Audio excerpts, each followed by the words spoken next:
উপলক্ষে ছোট পর্দার কাজ নিয়ে খুব একটা ব্যস্ততা দেখা যায়নি জনপ্রিয় অভিনেত্রী সামিরা খান মাহির। তবে অভিনয়ের বদলে সম্প্রতি এক নাচের ভিডিও ঘিরে হঠাৎ করে সামাজিক মাধ্যমে তুমুল আলোচনা শুরু হয়। ভিডিওটি ভাইরাল হতেই নেটিজেনদের মধ্যে শুরু হয় তীব্র সমালোচনা। প্রশংসার চেয়ে প্রশ্নই উঠেছে বেশি মাহির পোশাক এবং অঙ্গভঙ্গি নিয়ে। ঘটনাটি ঘটে 11 এপ্রিল শুক্রবার ইয়ামাহার আয়োজিত একটি ইভেন্টে। সেখানে মাহি একটি নৃত্য পরিবেশন করেন, যার কিছু অংশের ভিডিও সামাজিক যোগাযোগ মাধ্যমে ছড়িয়ে পড়ে। বিশেষ করে ভিডিওতে তার পরিহিত পোশাক এবং কিছু নৃত্যভঙ্গি নিয়ে অনেকে প্রশ্ন তোলেন।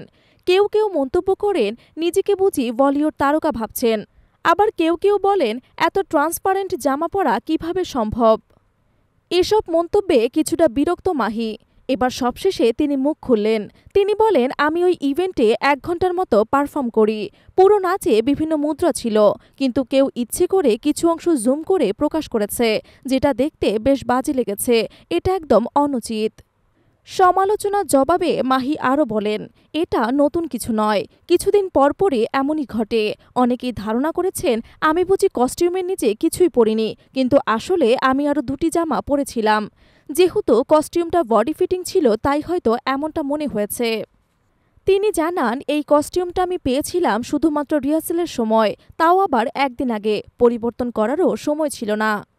বর্তমানে মাহি কাজ করছেন থার্সডে নাইট নামের একটি অ্যান্থোলজি ফিল্মে, যা পরিচালনা করছেন জাহিদ প্রীতম। সবকিছু ঠিক থাকলে শিগগিরই এটি প্রকাশ পাবে।